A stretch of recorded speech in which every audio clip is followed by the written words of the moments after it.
भगत और भगवान की कहानी। एक 6 साल का छोटा सा बच्चा अक्सर भगवान से मिलने की जिद किया करता था।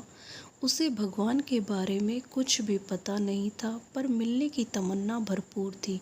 उसकी चाहत थी कि एक समय की रोटी वो भगवान के साथ बैठकर खाए।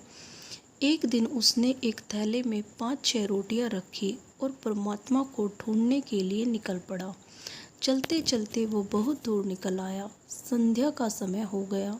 उसने देखा एक नदी के तट पर एक बुजुर्ग माता बैठी हुई है, जिनकी आंखों में बहुत ही प्यार था, किसी की तलाश में, और ऐसा लग रहा था जैसे उसी का इंतजार में बैठी उसका रास्ता देख रही हो। वो मासूम बालक बुजुर्ग माता के पास जाकर बैठ गया, अपने थैले में से रोटी निकाली और खाने लग गया।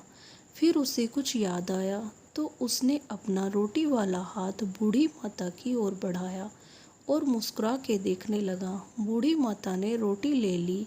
माता के झुर्रियों वाले चेहरे पे अजीब सी खुशी आ गई। आंखों में खुशी के आंसू भी थे। बच्चा माता को देखे जा रहा था। जब माता ने रोटी खा ली, बच्चे ने एक और रोटी माता को दे दी। माता अब बहुत खुश थी, बच्चा भी बहुत खुश था। दोनों ने आपस में बहुत प्यार और स्नेह के पल बिताए। जब रात गिरने लगी तो बच्चा इजाज़त लेकर घर की ओर चलने लगा। वो बार बार पीछे मुड़कर देखता तो बुजुर्ग माता उसी की ओर देख रही होती है। बच्चा घर पहुंचा तो माँ ने अपने बेटे को आया देखकर जोर से गले लगा लिया और चूमने लगी। बच्चा बहुत खुश था। माँ ने अपने बच्चे को इतना खुश पहली बार देखा तो खुशी का कारण पूछा तो बच्चे ने बताया, माँ, आज मैंने भगवान के साथ बैठकर रोटी खाई।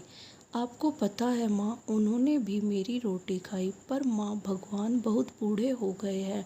मैं आज बहुत खुश हूँ माँ। उधर बुजुर्ग माता भी जब अपने घर पहुँची तो गांव वालों ने देखा माताजी बहुत खुश हैं, तो किसी ने उनके इतने खुश होने का कारण पूछा। माताजी बोली, मैं 2 दिन से नदी के तट पर अकेली भूखी बैठी थी।